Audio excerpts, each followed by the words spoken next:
नमस्कार, आप देख रहे हैं प्रदेश का सबसे भरोसेमंद news channel India news Uttar Pradesh Uttarakhand. मैं हूं आपके साथ पराग गुप्ता। आज की बड़ी बहस में हम चर्चा करेंगे सोशल इंजीनियरिंग से बीजेपी का टारगेट 2024 का लोकसभा चुनाव। दरअसल मिशन 2024 की लोकसभा चुनाव को देखते हुए बीजेपी की नजर पसमानदा मुस्लिमों पर है। पिछले दिनों पीएम मोदी ने जहां हैदराबाद के कार्यक्रम में पसमानदा मुस्लिम वोटर्स को बीजेपी से जोड़ने का आह्वान किया था, तो वहीं मुख्यमंत्री योगी आदित्यनाथ ने मुसलमानों पर बयान देते हुए दावा भी किया है कि प्रधानमंत्री आवास योजना में मुस्लिम लाभार्थियों का प्रतिशत 35% है। उन्होंने कहा कि लोग कहते हैं कि मुस्लिमों ने हमें वोट नहीं दिया। हम सभी उनके पास गए, उनसे बात की, उनकी समस्याओं को जाना। पता चला कि प्रधानमंत्री आवास योजना में मुस्लिम लाभार्थियों का प्रतिशत 35% है। पीएम मोदी के मिशन को आगे बढ़ाने में बीजेपी कोई कोर कसर नहीं छोड़ रही। उत्तर प्रदेश में पसमानदा मुस्लिम सम्मेलन आयोजित किए जा रहे हैं। सम्मेलन में बुलाकर मुस्लिम पसमानदा वोटर्स को बीजेपी सरकार के कार्यों को गिनाया जा रहा है। राष्ट्रीय कार्यकारिणी की बैठक में अमित शाह ने पार्टी के सामने नया लक्ष्य तय किया था। अमित शाह के मुताबिक बीजेपी को अगले 30 से 40 वर्षों तक केंद्र के अलावा राज्यों में भी शासन करना है। उत्तर प्रदेश निकाय चुनाव के नतीजे में बीजेपी की जीत मुसलमानों की हिस्सेदारी से भी है। फिलहाल लोकसभा चुनाव करीब आने के साथ ही बीजेपी का फोकस पसमानदा मुसलमानों पर और भी तेज हो गया है। मुसलमानों के बीच नरेंद्र मोदी सरकार की उपलब्धियां गिनाकर बीजेपी नया मतदाता वर्ग तैयार करने की कोशिश में जुट गई है। पिछले 9 वर्ष के अंदर भारत सरकार की एक एक योजना, हर एक काम देश के नाम, गरीब कल्याण के लिए समर्पित है। उसमें जाति नहीं, मत नहीं, मजहब नहीं, क्षेत्र नहीं, भाषा नहीं, बल्कि सबका साथ और सबके विकास की भावनाओं को अपने अंदर समेटे हुए ये योजनाएं आगे बढ़ती हैं। एक एक योजना जनधन अकाउंट से प्रारंभ हुई योजना कितना विस्तार लेती है। देखिए, सरकार की जो योजना है वो जाति धर्म वर्ण वर्ग देखकर नहीं है। सरकार की जो योजना है आवास की, विकास की, बिजली की, पानी की, सड़क की, सुरक्षा की, शिक्षा की, स्वास्थ्य की, वो सभी के लिए है। और इसीलिए कहा जाता है कि आज उत्तर प्रदेश में एक पारदर्शी, जवाबदेह, ईमानदार और जनता की सरकार है जो सबके लिए समभाव से कार्य कर रही है। आवास सबके लिए, बिजली सबके लिए, पानी सबके लिए, सड़क सबके लिए, सुरक्षा सबके लिए।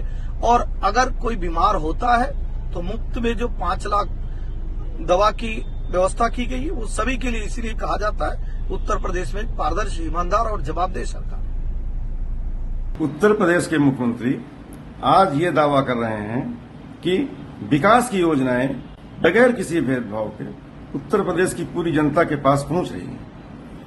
इसमें उन्होंने 20% मुस्लिम आबादी का भी जिक्र किया है। लेकिन प्रदेश की जनता ये सवाल कर रही है कि जिस कदर आज उत्तर प्रदेश में महंगाई, बेरोजगारी, भ्रष्टाचार का बोलबाला है, कानून व्यवस्था की स्थिति संभल नहीं रही है, जनता त्राहि त्राहि कर रही है, किसान की आमदनी नहीं बढ़ी, वो त्राहि त्राहि कर रहे हैं। ऐसे में विकास है कहां?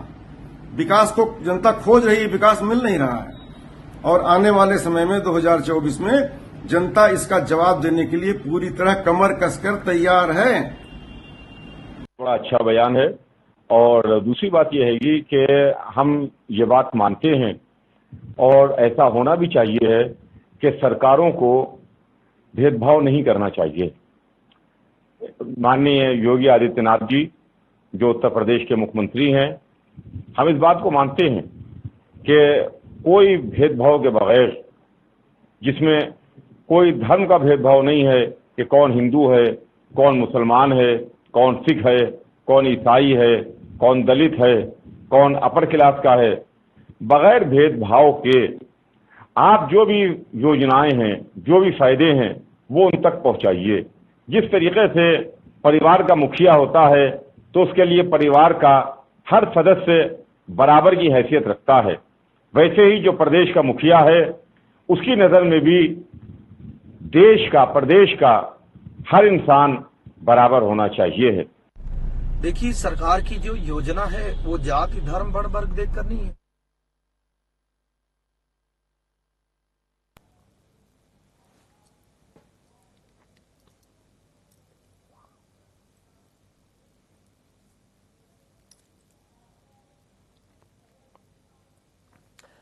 इस वक्त हमारे साथ कुछ खास मेहमान जुड़ गए हैं, सीधा आपका परिचय करा दें। बीजेपी से प्रवक्ता दीपक सोनकर हैं। सोनकर साहब आपका स्वागत है। समाजवादी पार्टी से प्रवक्ता तारिक खान हैं। तारिक जी आपका स्वागत है। मुस्लिम स्कॉलर हैं हबीब एवं निजामी साहब आपका स्वागत है। साथ ही वरिष्ठ पत्रकार पंकज रस्तोगी हमारे साथ हैं। पंकज जी आपका स्वागत है। निजामी साहब, शुरुआत में आपके साथ ही कर रहा हूं। मुख्यमंत्री योगी आदित्यनाथ जो कह रहे हैं सच कह रहे हैं, आपका रिएक्शन इस पर पहला। माननीय मुख्यमंत्री जी जो कह रहे हैं वो तो सच ही कह रहे हैं। उनकी जो योजनाएं हैं वो आम जनता तक पहुंच रही है और मैं ये दावे के साथ कह सकता हूं इसमें कोई भेदभाव नहीं हो रहा है जी। कोई भी सरकारी योजना हिंदू और मुसलमान देख करके नहीं दी जा रही है, ना इस तरह लोग पा रहे हैं। लेकिन बस एक ही सवाल है कि हुजूर आते आते बड़ी देर कर दी जी। और मैंने माना कि तगाफुल न करोगे लेकिन खाक हो जाएंगे हम तुमको खबर होने तक। आज मुसलमानों की जो मनः स्थिति है वो भय की और चिंता की है। अगर भारतीय जनता पार्टी इसको खत्म नहीं कर सकती जी तो मुसलमानों से एक भी वोट की उम्मीद न करें। और अगर भारतीय जनता पार्टी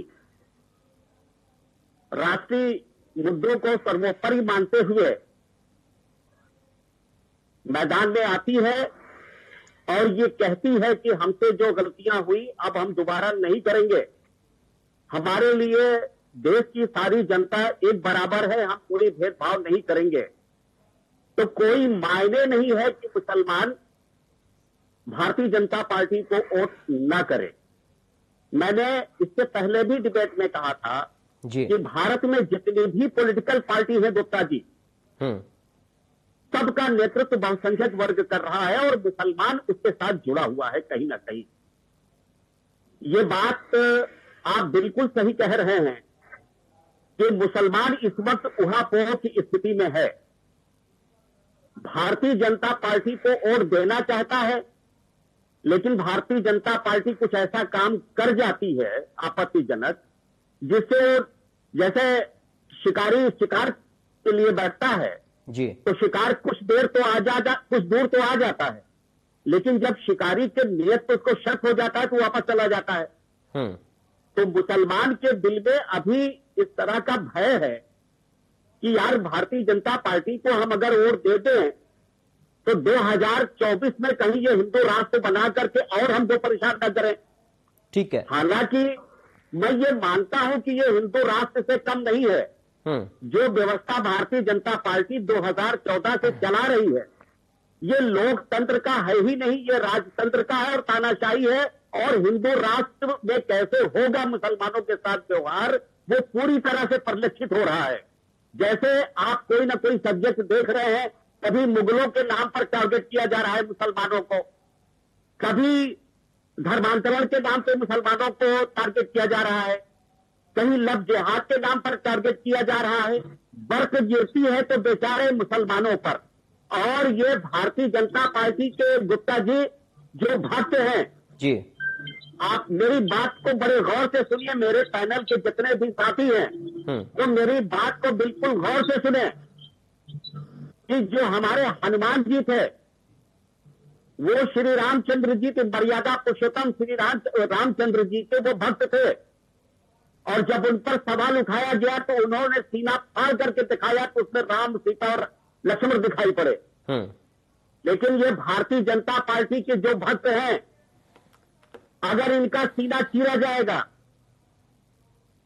तो इसमें से राम, सीता और लक्ष्मण नहीं निकलेंगे।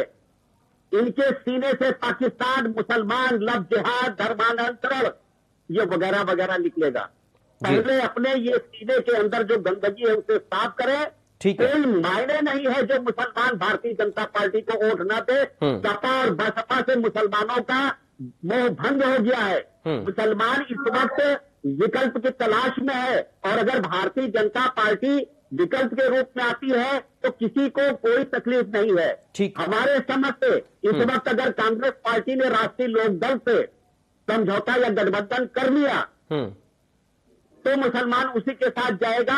और अगर भारतीय जनता पार्टी हमें आश्वस्त करती है कि हम आपको संरक्षण प्रदान करेंगे, किसी तरह का धार्मिक भेदभाव नहीं करेंगे, तो मुसलमान भारतीय जनता पार्टी को भी वोट देगा। हमको किसी से कोई तकलीफ नहीं है। चलिए दीपक सोनकर जी,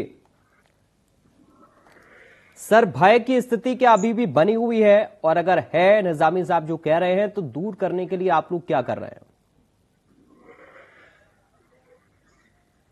देखिए, जिस तरीके से अगर आप इस विषय पर आज बात करें तो निश्चित तौर पर जो योजनाओं से लेकर की बात है, हमने कहा ना कि सबका साथ सबका विकास, सबके विकास और सबके प्रयास के साथ ही बढ़े। और आज जिस तरीके से समाज को लोगों ने एक तरफ अपना ठेकेदार माना था, जो अपना वोट बैंक समझते थे, जो अपना अधिकार समझते थे, आज उनको भी नजर आया कि उत्तर प्रदेश के अंदर और देश के अंदर जो सरकार की उपलब्धियां हैं, योजनाएं हैं, चाहे आवासीय योजना हो, चाहे जनधन योजना हो, चाहे किसान निधि हो, किसी भी योजना में किसी जाति और धर्म का भेद नहीं किया गया। किसी जाति और धर्म और मजहब को देख करके उसको योजना से जोड़ने का काम नहीं किया। उत्तर प्रदेश के अंदर, देश के अंदर जिस तरीके से गरीब कल्याण, गरीब की गरीब है ना, उसका कोई धर्म न जाति, अगर गरीब है तो उसकी योजना का लाभ उसको कैसे मिले, वो किस धर्म का है, किस जाति का है, किस क्षेत्र का है, इस बात को नहीं सोचा गया। और आज भी उत्तर प्रदेश के अंदर जो आवासीय योजना हो, जनधन योजना हो, लगातार जो उसका भागीदारी है, जो उसका अधिकारकारी है, जो उसका लाभार्थी है, उसी को मिलने का काम देश के प्रधानमंत्री मोदी जी ने किया। मगर अब मैं बात आता हूँ हाजी साहब जी की, निजाम साहब जी की, कि देखिए जो संविधान में जो कानून में अपराध है, चाहे वो धर्म परिवर्तन का हो, चाहे वो जो है लव जिहाद का हो, चाहे वो पाकिस्तान के जिंदाबाद के नारे लगाने का हो, वो सभी के लिए है। वो मुस्लिम धर्म के लिए नहीं है, वो हिंदू धर्म के लिए नहीं है। अगर वो ऐसे अपराध करेगा वो तो दोषी है, उसकी क्या जाति, उसकी क्या धर्म। अपराधी तो अपराधी है, अपराधी का कोई जाति नहीं होती, अपराधी का कोई धर्म नहीं होता, अपराधी केवल अपराधी है। और अपराधी की सजा संविधान के तहत, कानून व्यवस्था के तहत वो अपराध की सजा होनी चाहिए। उत्तर प्रदेश के अंदर जो कानून व्यवस्था का वातावरण है, जो कानून व्यवस्था का वातावरण है, सुरक्षा का वातावरण है, आज उस पर भरोसा दिलाने का काम हमारे ऐसे लोगों ने भी विश्वास जताने का काम किया है।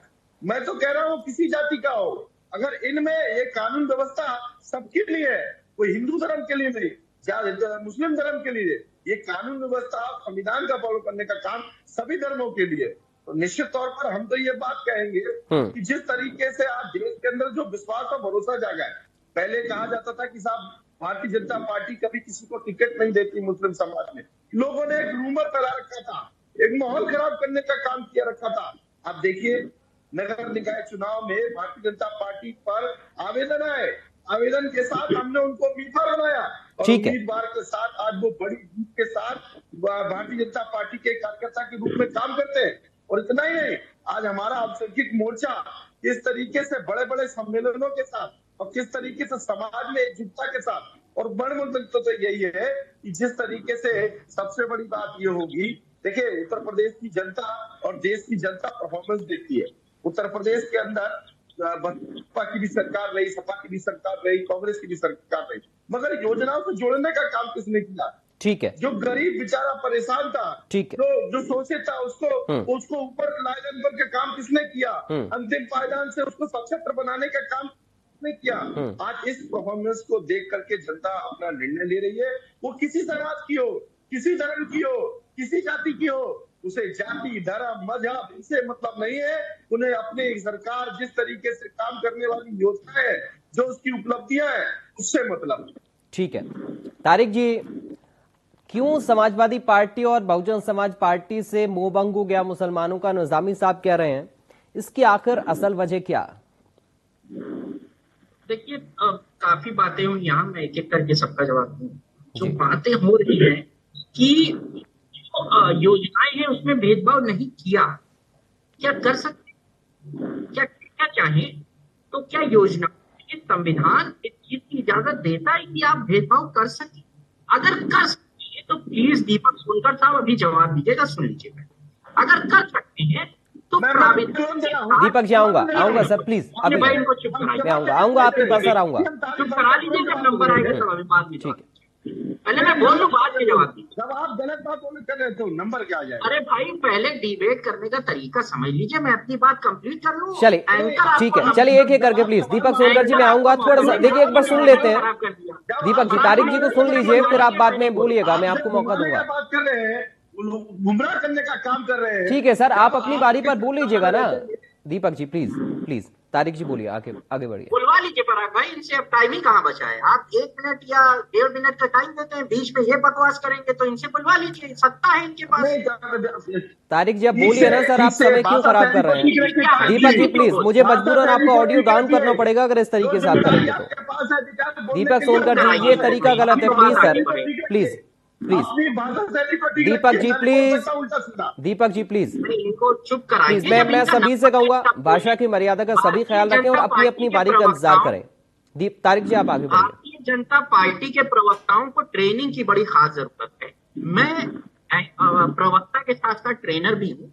अगर Bharatiya Janata party sir please मुद्दे पर आ जाइए ना आप भी। नहीं, मुद्दा ये देखिए, यहाँ पर बात की योजनाओं में भेदभाव नहीं हुआ। मैंने सवाल पूछा क्या कर सकती, अगर कर सकते हैं तो प्राविधान के साथ बताइएगा, संविधान में कैसे करेंगे उसको, पहला सवाल। दूसरा सवाल, मैं ये कह रहा हूँ कि आग जो है, हमेशा हिंदू मुसलमान की बात करता कौन है? केरल स्टोरी को प्रमोट करता कौन है? आप लोग करते हैं, जिसके ऊपर सुप्रीम कोर्ट ने, आपने उस पिक्चर में दिखाया गया, जिसको सरकार प्रमोट कर रही है कि 32,000 कन्वर्जन हुए। जब मामला सुप्रीम कोर्ट में था तो सुप्रीम कोर्ट ने कहा 6 कन्वर्जन हुए थे, और उसमें डिस्क्लेमर आगे लिखा जाए कि ये सारी चीजें फिक्शन है, क्या ही नहीं। मैं ये कह रहा हूँ, बात आप पसमंदा मुसलमान की करते हैं, पूरा का पूरा मुसलमान ही बैकवर्ड है।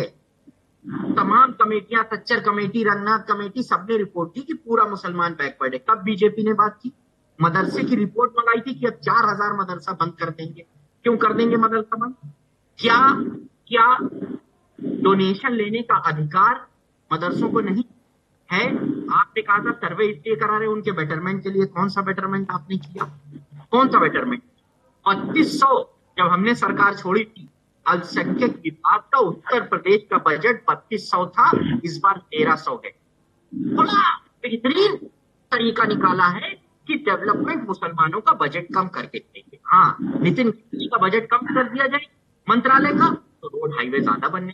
क्या बेहतरीन सा फॉर्मूला है इनके पास कि नितिन गडकरी का अभी आप बजट घटा दीजिए, डेवलपमेंट बढ़ जाएगा। उत्तर प्रदेश का बजट घटा दीजिए, डेवलपमेंट बढ़ जाएगा। केंद्र सरकार योगी को पैसा, लास्ट 5 सेकेंड, केंद्र सरकार योगी गवर्नमेंट को पैसा देना कम कर दे, उनका आयुष्मान कम कर दे, डेवलपमेंट बढ़ जाए।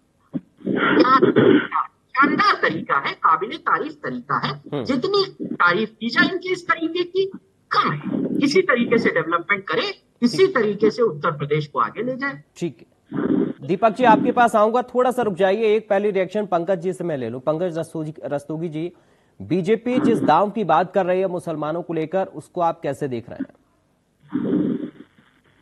देश की 80% आबादी हिंदू है, लेकिन प्रधानमंत्री मोदी ने सर्वधर्म समभाव का अनुसरण करते हुए 2014 से सरकार केंद्र में पदारूढ़ है, और उत्तर प्रदेश में 2017 से योगी आदित्यनाथ के नेतृत्व में सरकार चल रही है। लेकिन सरकार ने मुसलमानों को हर तरह की योजनाओं में, चाहे जनधन योजना हो खाते की, चाहे उज्ज्वला योजना हो, चाहे मुद्रा योजना हो, चाहे प्रधानमंत्री आवास, बिना किसी पार्शियलिटी के सबको, मुसलमानों को सर्वाधिक लाभान्वित करने का काम किया है।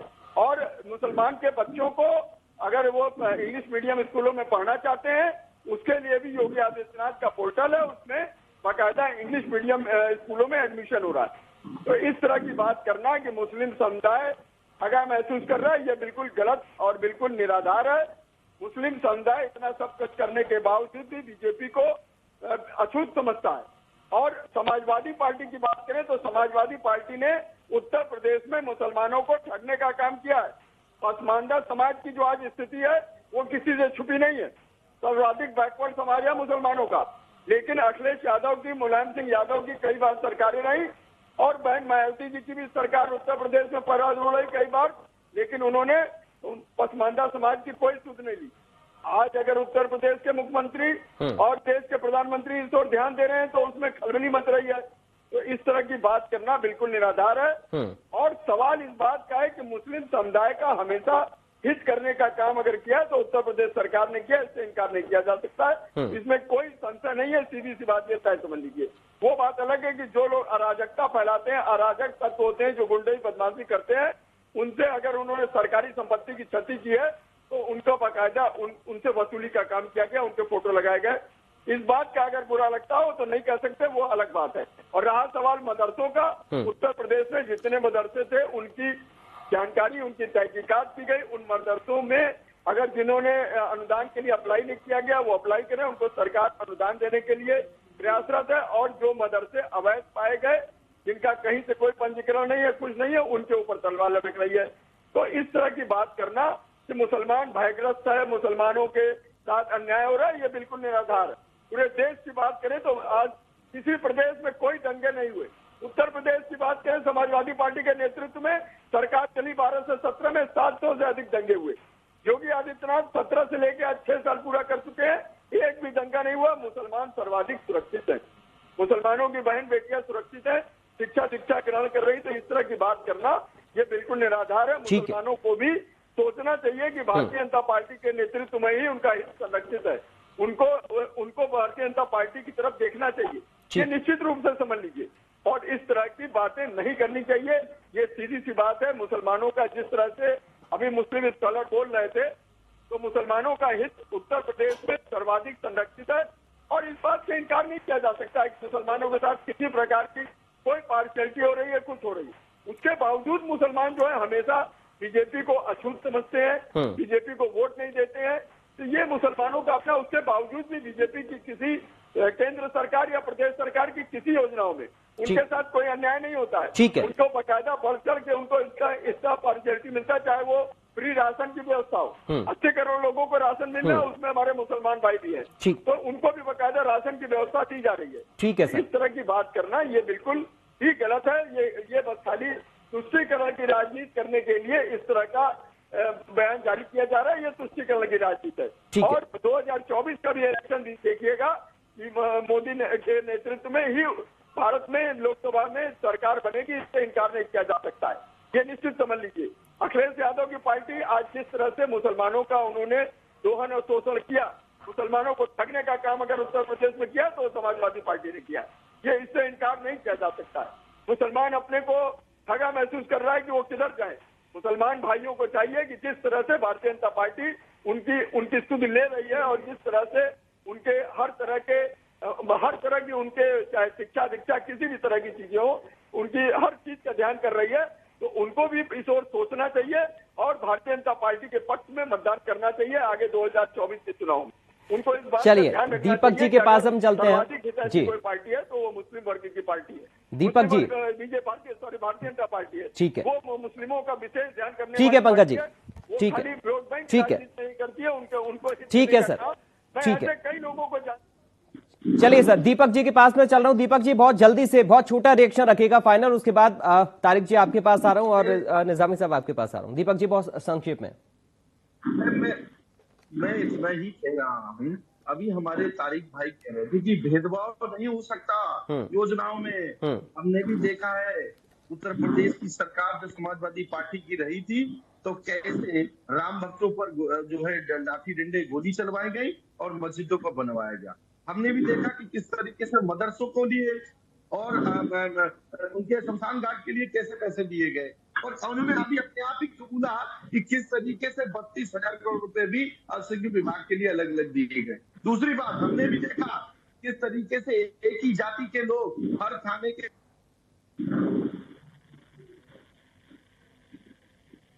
चलिए दीपक जी आपकी आवाज चली गई, निजामी साहब आपके पास आते हुए, उसके बाद तारिक जी आपके पास आ रहा हूं। दीपक जी आपकी आवाज अब नहीं आ रही है, कनेक्शन में दिक्कत है। मैं लौट रहा हूं, कोशिश कर रहा हूं, अगर समय हुआ तो आपके पास में आऊंगा। निजामी साहब, डर और भय जिसकी आपने बात कही, असल में आपको क्यों लगता है कि अभी भी डर और भय का माहौल है, जबकि बीजेपी कह रही कि वोट तो हमें मिल रहा है मुसलमानों का? बहुत जल्दी देखिए गुप्ता जी, मुसलमान इस वक्त बहुत परेशान है। 2014 से जब से भारतीय जनता पार्टी की सरकार बनी है, मुसलमान बहुत परेशान है। देखिए, ये बात समझने वाली बात है कि जो विपक्षी पार्टियां हैं, उन लोगों ने भारतीय जनता पार्टी का भय मुसलमानों के दिल में डाल दिया। और ये जो समाजवादी पार्टी के साथी हमारे बोल रहे हैं, वो जो समाजवादी पार्टी है और भारतीय जनता पार्टी है, दरअसल ये एक दूसरे के मतलब एक सिक्के के दो पहलू हैं और ये एक दूसरे का ऑक्सीजन है। ठीक। एक मारता है, एक फुसलाता है, बहलाता है। बात आप समझ रही है? जी। पहले ये लोग, इन्हीं विपक्षी पार्टियों ने, समाजवादी पार्टी जैसे विपक्षी पार्टियों ने, बहुजन समाज पार्टी जैसे लोगों ने भारतीय जनता पार्टी को दुश्मन कहा और बहुजन समाज पार्टी ने तो भारतीय जनता पार्टी के साथ सरकार भी बनाया। हमसे कहते हैं भारतीय जनता पार्टी से दूर रहो और खुद ये भारतीय जनता पार्टी के साथ सरकार बना लेते हैं। ठीक है, ठीक है। भारतीय जनता पार्टी पर हमें कोई दिक्कत नहीं है। इनके अंदर आत्मविश्वास की कमी है। गुप्ता जी, एक इलेक्शन भारतीय जनता पार्टी सिर्फ एक इलेक्शन बगैर मुसलमानों का नाम लिए हुए, बगैर पाकिस्तान का नाम लिए हुए, बगैर लव्याज का नाम लिए हुए, बगैर मॉब लिंचिंग के, बगैर धर्मांतरण के एक इलेक्शन ये जीत के दिखाते। ठीक है सर, चलिए सर, थोड़ा समय कम है मेरे पास। तारिक जी, आपके पास मैं आते हूँ। तारिक जी, दिक्कत तो आप लोगों से भी है सर। अगर आप कह रहे हैं बीजेपी से मुसलमानों को दिक्कत है तो आपसे भी है।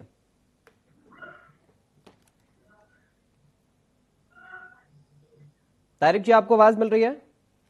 जी बताएं सर। बहुत जल्दी से कह रहे हैं दिक्कत तो आप लोगों से भी है सर। नहीं, देखिए ऐसा है कि वो बुजुर्ग हैं, जो कहें बस। चलिए, कनेक्शन में लगता है दिक्कत आ रही है, आपकी आवाज तारिक जी नहीं आ पा रही। बहुत शुक्रिया। अभी चूंकि समय मुझे इतनी इजाजत दे रहा, बहुत शुक्रिया आप चारों खास मेहमानों का आज की चर्चा का हिस्सा बनने के लिए।